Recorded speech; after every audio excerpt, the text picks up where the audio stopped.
আমার স্বাস্থ্য ভাই কেউ ভালোবাসে নাই, বন্ধু বান্ধব ভাই বেড়াদার কাছে আমি জেনে গেছি হেন থেকে ঠুকছি, প্রেম ভালোবাসার দিকে তো বহুত আগেই ঠুকছি। মানে আমার যখন মন খারাপ হয়েছে, দেখবি মন খারাপ হইলে জীবনে কিছু কিছু ভাই বেড়াদার থাকে বা কিছু কিছু পরিচিত মুখ থাকে, যাগো কাছে গেলে বা যাগো মুখটা দেখলে বা অগোর সাথে একটু বইলে মনটা একটু হালকা হয়। মানে অনেক কষ্টে থাকলেও অগো দেখলে একটু ভালো লাগে বা অগোর সাথে দুইটা কথা শেয়ার করবার মন চায়। কিন্তু আমি আমার জীবনে আমি ওই জায়গায় যাইও ঠকছি, আমি শেয়ার করবার গেছি, ওই জিনিসটা মনে কর যে আমার অনুভূতিটা ওরা বুঝে নাই, উল্টা ওরা আমার আমার এই ইমোশনালটা নিয়ে বুঝছিস না, মানে মজা করে আমার পাঠাই দিচ্ছে। মানে আমি যে কিসের লিগে ওর কাছে গেছি বা এত মন খারাপ, মানে আমার যে মন খারাপ এটা আমি বুঝতেছি, ওই জগতে হাইসা দিছি, ওরা সবসময় ভাবছে যে আমি ভালো আছি। আসলে ব্যাপারটা ওইরকম না, আমার অনেক মন খারাপ হয়।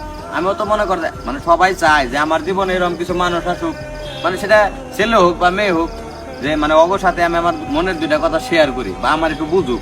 মানে দেখবি তোর যখন অনেক কষ্ট লাগবো তখন দেখবি যে তোর আশেপাশে হয়তো তুই কারো ভালোবাসো, মানে ওর কাছে গেলে ছোট হইতে পারে বড় হইতে পারে, ওর কাছে গেলে তোর মানে কথাগুলো কইলে তোর একটু ভালো লাগে।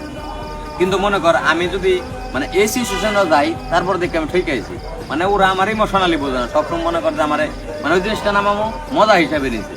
মানে আমি যে কিসের লেগে ওর কাছে কইতেছি বা এত মানুষ থাকতে যে ওর কাছেই কেন যায়, এই জিনিসটা ওরা বোঝে নাই, মানে ওরা বুঝেই নাই কোনো সময়। আমার সাইরা মনে করতে চলে গেছে গা, এর লেগে আমি মনে করতে আমি এখন মনে করতে অনুভব করি আমার কেউ ভালোবাসে নাই। মানে সবসময় মনে করে সবাই আমার তুচ্ছ ভাবে নিচ্ছে, মানে আমার বাপ মার পর আমার ভালোবাসার মতো কেউ নাই। তারপর চলার পথে তো দু একজন মানুষ লাগে, মানুষ আছে অনেক, আমার বোঝার মতো কেউ নাই। তারপর মানে আমার মতো জানি সিচুয়েশনে কেউ না পড়ে, আল্লাহ সবারে ভালো রাখুক।